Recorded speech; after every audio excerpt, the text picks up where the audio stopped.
સ્વતંત્રતા દિવસની આપ સૌને ખૂબ ખૂબ શુભેચ્છા. આપણે જ્યાં જન્મ લીધો તે સ્વર્ગથી સુંદર હિન્દુસ્તાન છે. તો આજે આપણે તિરંગા પોપ્સિકલ્સ બનાવીશું. એના માટે અહીંયા મેં 2 ઓરેન્જ લીધા છે.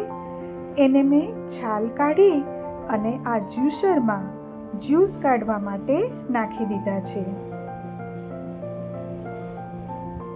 બસ ઇઝીલી આપણો જ્યુસ નીકળી ગયો છે અને તિરંગા પોપ્સિકલ માટે સૌથી ઉપરનો ઓરેન્જ કલર રેડી થઈ ગયો છે. તો ચાલો પોપ્સિકલ મોલ્ડમાં આપણે એને ભરી દઈએ. તો અહીંયા મેં 1/4 પોપ્સિકલ મોલ્ડ ભરેલ છે, કારણ કે હજી આપણે બીજા પણ ભરવાના છે કલર. તો આ મારી પાસે બીજું એક મોલ્ડ છે, એ પણ હું 1/4 ભરી દઉં છું અને એને મેં ડીપ ફ્રીઝમાં મૂકી દીધું છે. ચાલો હવે વ્હાઈટ કલર માટે અહીંયા મેં કોકોનટ મિલ્ક લીધેલું છે. તો આ કોકોનટ મિલ્કમાં આપણે થોડું મધ નાખીશું. મધ નાખવાથી આ કોકોનટ મિલ્કનો ટેસ્ટ ખૂબ જ સરસ આવે છે. અને હવે આપણે એમાં વેનીલા એસેન્સ પણ એડ કરીશું. વેનીલા એસેન્સના 2 ડ્રોપ્સ એટલા માટે કે એમાં ફ્લેવર ખૂબ જ સરસ આવે છે. તો 2 ડ્રોપ્સ વેનીલા એસેન્સ અને ડીપ ફ્રીઝ કરવા મૂકેલું 2 કલાક પછી મેં બહાર કાઢ્યું તો સરસ આપણી પોપ્સિકલ સેટ થઈ ગઈ છે. હવે હું એક નાની વાડકીમાં આ કોકોનટ મિલ્ક ભરી અને આ જે પોપ્સિકલ સેટ થઈ ગઈ છે, જામી ગઈ છે બરાબર, એના ઉપર કોકોનટ મિલ્ક એટલે આપણા ફ્લેગનો વ્હાઈટ કલર પણ તૈયાર થઈ ગયો છે.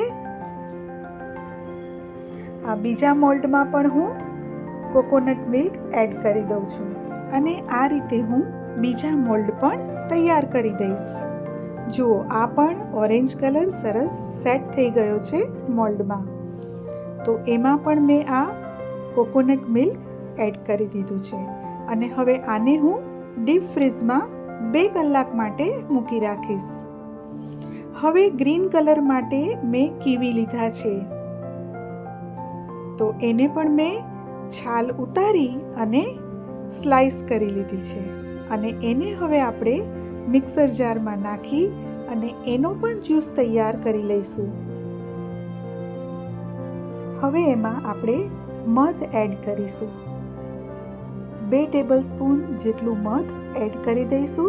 આમ પણ કીવી થોડા ખાટા હોય છે, તો મધ આવશે એટલે ખટ મીઠો સ્વાદ ખૂબ જ સરસ લાગશે. હવે 2 ચમચી જેટલું પાણી નાખ્યું છે મેં અને હવે આપણે એનો જ્યુસ બનાવી લઈશું. તો તૈયાર છે નેશનલ ફ્લેગનો ત્રીજો કલર, ગ્રીન. તો હવે આપણે જે ડીપ ફ્રીઝ કરવા મોલ્ડ મૂકેલા છે એ રેડી થઈ ગયા છે અને હવે આપણે ગ્રીન કલર પણ મોલ્ડમાં નાખી દઈએ અને 2 કલાક માટે આપણે ફરીથી ડીપ ફ્રીઝ કરીશું અને પછી આપણો નેશનલ ફ્લેગ તિરંગા પોપ્સિકલ્સ તૈયાર થઈ જશે. હવે બીજા પોપ્સિકલ મોલ્ડમાં પણ આપણે ગ્રીન કલર ભરી દઈશું. ફ્રેન્ડ્સ, આ તિરંગા પોપ્સિકલ્સ છે એ બિલકુલ નેચરલ છે. એમાં નથી સુગર, નથી કોઈ આર્ટિફિશિયલ કલર. તો આપને મારી આ રેસીપી જરૂરથી ગમી હશે. મને કોમેન્ટ કરીને જરૂરથી જણાવશો કે આપને આ તિરંગા પોપ્સિકલ્સની રેસીપી કેવી લાગી. અને મારી ચેનલને હજી સુધી સબસ્ક્રાઈબ ન કરી હોય તો સબસ્ક્રાઈબ પણ કરી દેશો અને બેલ બટન પણ પ્રેસ કરજો. હવે 2.5 કલાક બાદ મેં મોલ્ડને ડીપ ફ્રીઝમાંથી બહાર કાઢી લીધા છે અને ચાલો એને અનમોલ્ડ પણ કરી લઈએ. જુઓ, કેટલા સરસ આપણા તિરંગા પોપ્સિકલ્સ તૈયાર થઈ ગયા છે. આ બીજો મોલ્ડ અને આપણે બીજા એક પ્લાસ્ટિકના મોલ્ડ્સ પણ ભર્યા છે, એને પણ હું અનમોલ્ડ કરું છું. તો એકદમ નેચરલ સ્વીટનર અને નેચરલ ફ્રૂટથી બનેલા આપણા પોપ્સિકલ્સ રેડી છે. એના માટે હું તિરંગા કલરની સ્પૂન પણ મૂકી દઉં છું. આપને મારી રેસીપી કેવી લાગી મને જરૂરથી જણાવજો.